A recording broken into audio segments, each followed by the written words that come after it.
श्री गणेशाय नमः। माघ मास महात्म के 19वें अध्याय की कथा। व्यास जी बोले कि हे राजन, उन कन्याओं ने इस प्रकार विलाप कर और बहुत देर तक प्रतीक्षा कर उसके प्रेम में निमग्न अत्यंत विरह से व्याकुल होकर धीर रखकर अपने माता पिता के भय से अपने घर आ गईं। घर पर आकर वे सभी गृहिणी गिर पड़ी। उनकी माताओं ने पूछा कि यह क्या है, तुम लोगों को इतना कहाँ विलंब हुआ? तुम सब कहाँ पर थीं?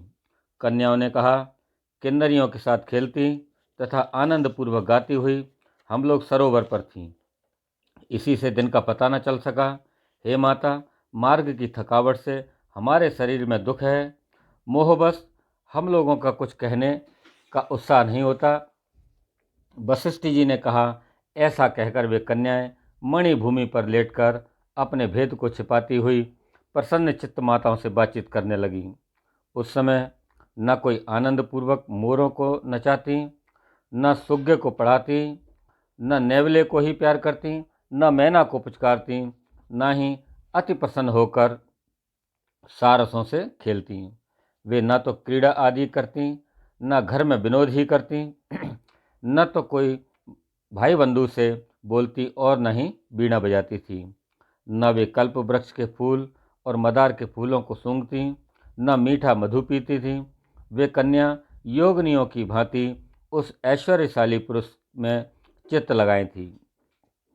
कभी तो चंद्रकांत मणि पर जल के बूंद गिरती थी, कभी थोड़े समय खिड़की में बैठकर आंखों को इधर उधर घुमाती थी। क्षण भर में कमलिनी के लंबे पत्तों की शैया बनाती और कभी वे ठंडे केले के पत्तों द्वारा सखियों से पंखा करवाती थी।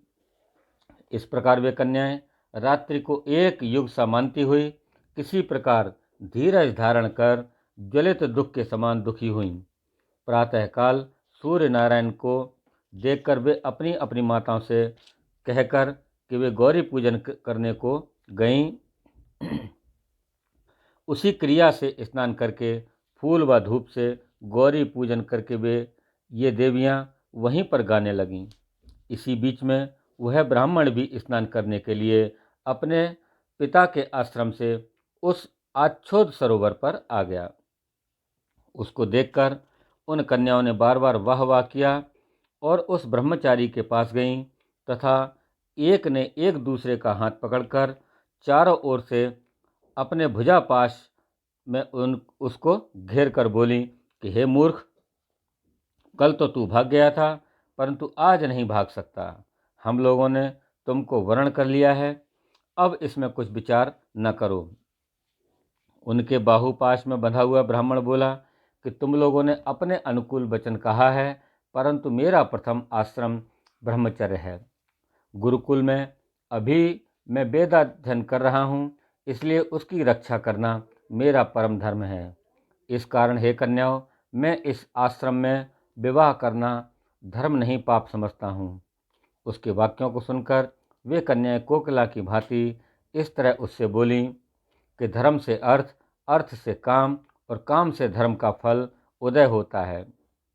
हम लोग धर्म सहित काम की अधिकता से तुम्हारे पास आई हैं। अनेक प्रकार के भोगों से युक्त इस स्वर्ग भूमि को भोगो।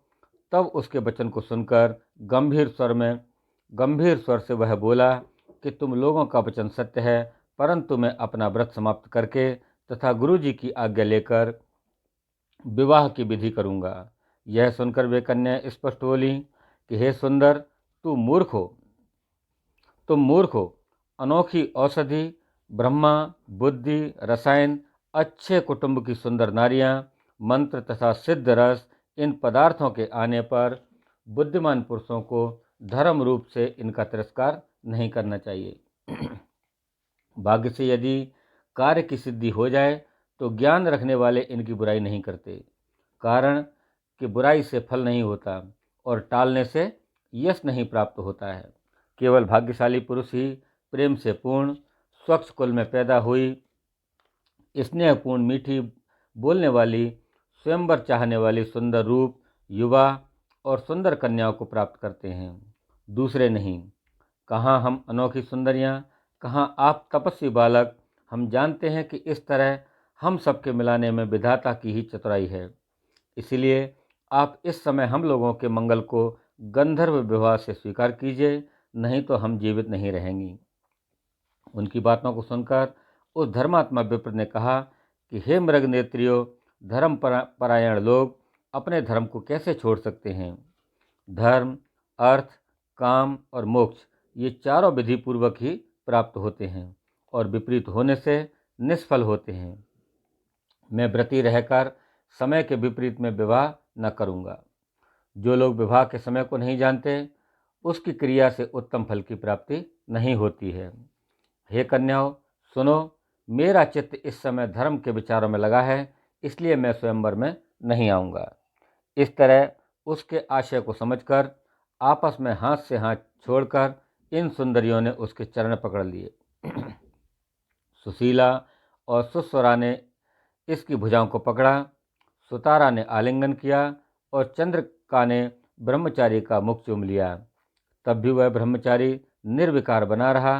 अंत में उसने क्रोध से लाल होकर इनको श्राप दिया कि तुम सब डायनों की तरह मेरे शरीर से लिपटी हो, इसलिए तुम सब पिशाचिनी हो जाओ। इससे ऐसा साफ सुनकर वे कन्याएं उसको छोड़कर सम्मुख खड़ी हो गईं और कहने लगीं कि हमने क्या पाप किया है जो तुमने हमको श्राप दिया है। जो प्रिय करने में अप्रिय क्रिया की हो, तुम्हारी धर्म घेयता को धिक्कार है। हमने सुना है कि प्रेमियों से, भक्तों से और मित्रों के प्रति बुराई करने वाले मनुष्यों के सुख दोनों लोक में नष्ट हो जाते हैं। इसलिए तुम भी हम लोगों के श्राप से शीघ्र ही पिशाच हो जाओ। इस तरह क्रोध से व्यग्र होकर कन्याएं हाँफती हुई भूख से दुखी हो गईं। तब हे राजन, आपस के क्रोध से उस सरोवर पर वे कन्याएं और वह ब्रह्मचारी सब पिशाचनी हो गए और दोनों घोर शब्दों में चिल्लाते हुए अपने पहले जन्म के पाप कर्म के फल को भोगने लगे। हे राजन, पूर्व जन्म में किए गए अच्छे और बुरे कर्म अपने समय में ही प्रकट होते हैं। इनको स्वयं ब्रह्मा भी नहीं बदल सकते।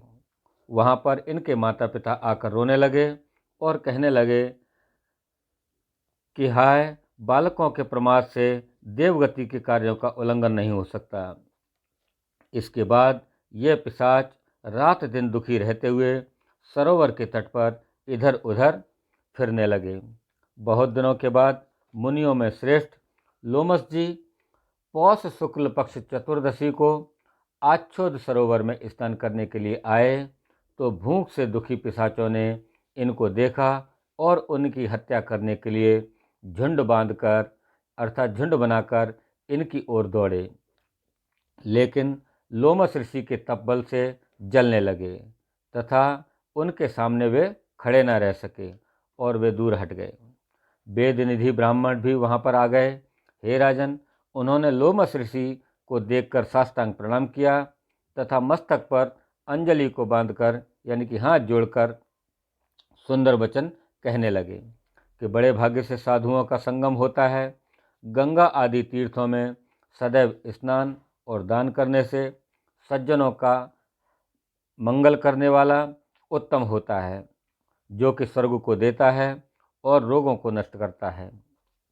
वशिष्ठ जी ने कहा कि हे राजन, वेद ऋषि ब्राह्मण ने ऐसा कहकर उन पिशाच और पिशाचनियों के चिरकाल का अद्भुत हाल कह सुनाया कि ये गंधर्व की कन्याएं हैं और यह मुनि मेरा पुत्र है।